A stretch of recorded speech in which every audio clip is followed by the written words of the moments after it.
What's going on, people? How's it going? I'm making a video today called What Gears Should You Put in Your Mustang? Reason for this video is one of my subscribers, a really nice guy, had asked me about the V6 car he has and what gears he should put in there. And I'm going to go through of why I put what gears in what car and for what reason. I'm not telling you what to do. I'm just going to give you a reason of why I did what I did to my cars, and hopefully it can help you make an informed decision on your car. And if you have any questions about the gears or the install or anything, comment down below, let me know. I'd be happy to help you out. Real fast to start the video off, so everybody knows what I have. This is an 09 GT that got crashed, but it still is a built car. So I have, a 3-valve 5-speed. This is a 2-valve, well, it was a 2-valve automatic. It's torn apart now. This here is a 3.8 automatic. This is a 2-valve 5-speed. And then this is a Mach 1 5-speed. And then I have my 99 V6 5-speed in the garage. It's raining out right now. I'd have it out here too. So I'll start the video off. This was the first car I ever put gears in, okay? This was the first truck I ever put gears in. That truck had a 355 gear. It's a 7.3 IDI turbo diesel, 5-speed manual 2-wheel drive. Where I used to live at, I used to live in the city. All my driving was all city, stop and go. I did very little highway driving. Off the line, that thing was a dog. This thing here, off the line, not too bad. Had a good motor in it, fairly quick. What got me to actually do the gears in this was that truck, okay? Big, heavy truck, the 355 gears in there, absolute garbage. Thing was so slow. I put 410 gears in that thing, and it was just like, it was night and day difference. Got up and went so well. So when I got this Mach 1, did the same thing everybody else does. Went online, Googled what should I do, 410s or a 373 or 430s or a 456. And everybody asked had a different answer. Nobody, you had guys fighting on the forums saying, oh, no, 410s, you'll blow the motor up. It revs up way too high. Do a 373, it's a happy medium. Or, oh, just don't fear the gear, do a 456, or just do a 430, you'll never regret it. Well, everybody has their own opinion on gears. What got me to do the 410 gears in this has 410s in it. It had a 355. Two reasons. Reason number one, I went from a 355 to a 410. Humongous difference. I loved it. I did not want to go too deep. I thought about doing a 456 or 430. I read that the Mach 1s with the 4-valve motor can rev up high, but I race this car a lot. Streets, on the highway, from rolls, drag strip, whatever, it's a race car. It's what I use it for.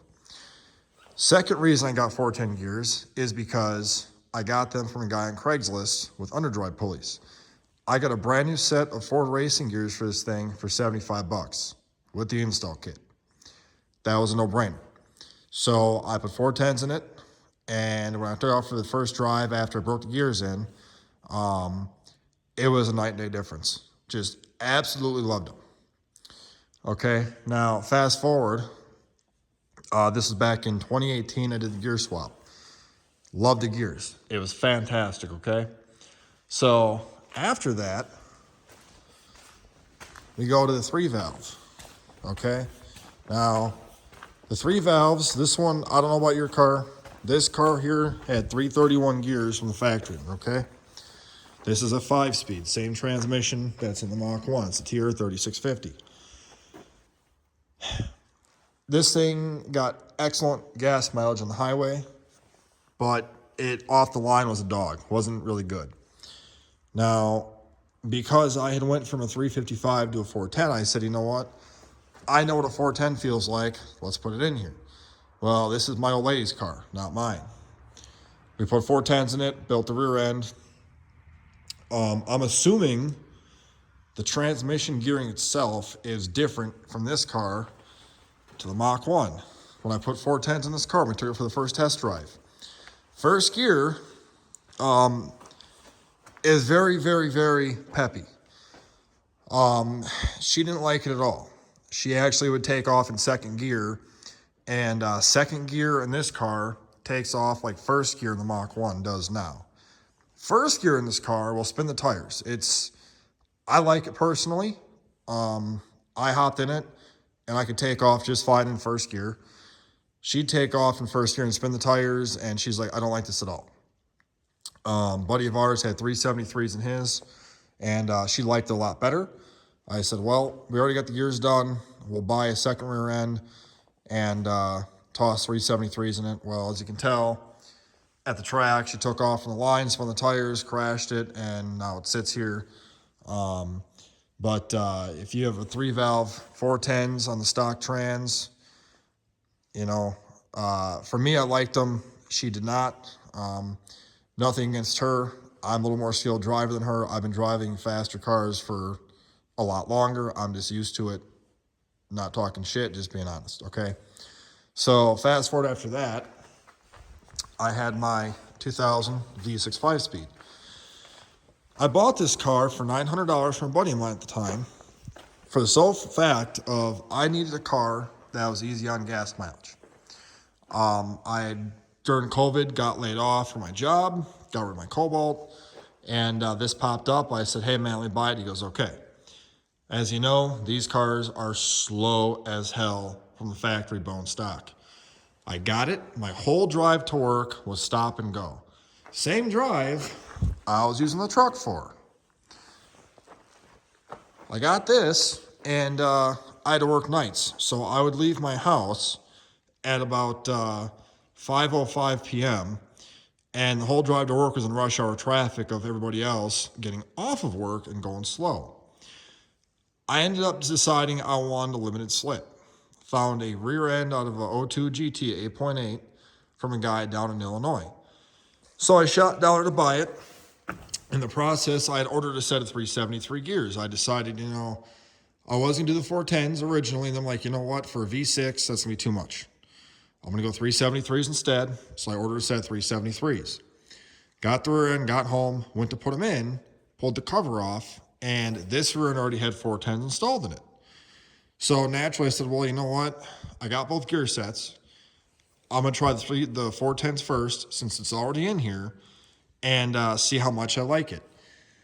So just for video's sake, I have a video of this 0 to 80 on my channel.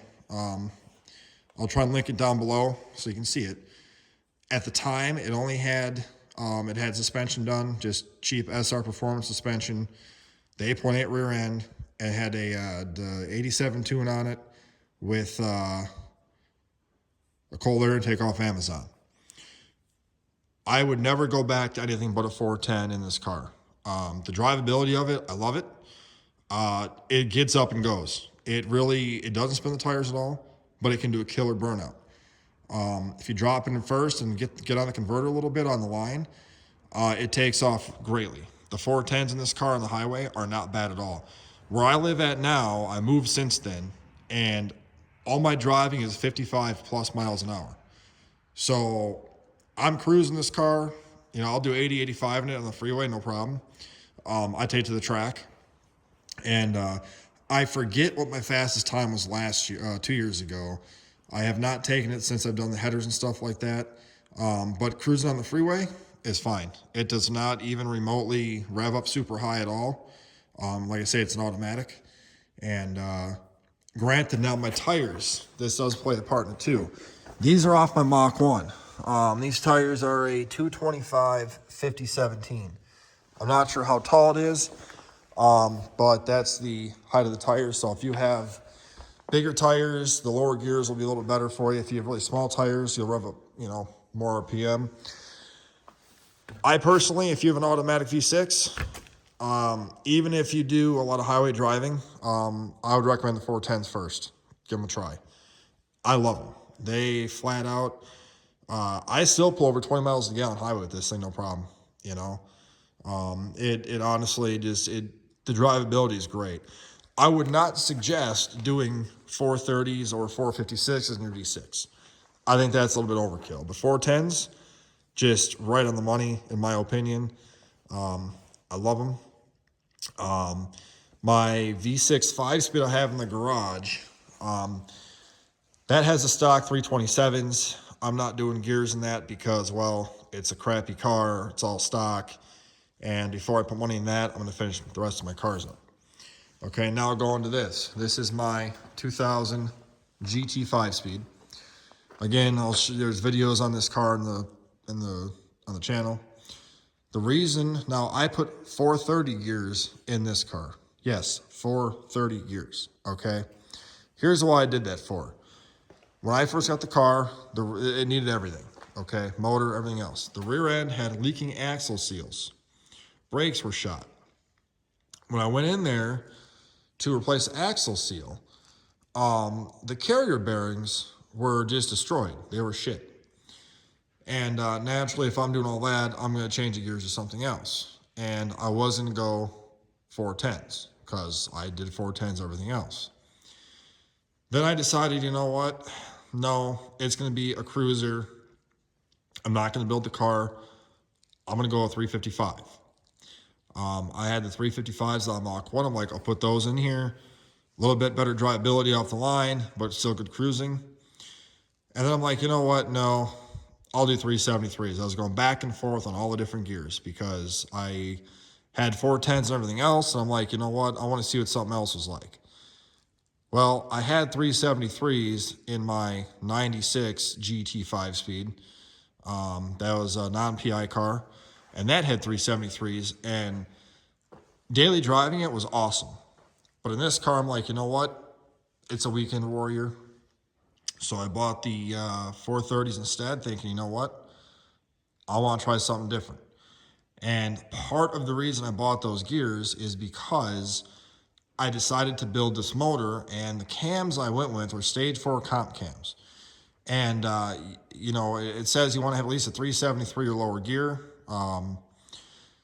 But on top of that, the RPM range where those cams really kind of kick in on the higher RPMs. And I'm like, well, the 430 gears will really suit those cams nice. So that's why I'm 430s in this.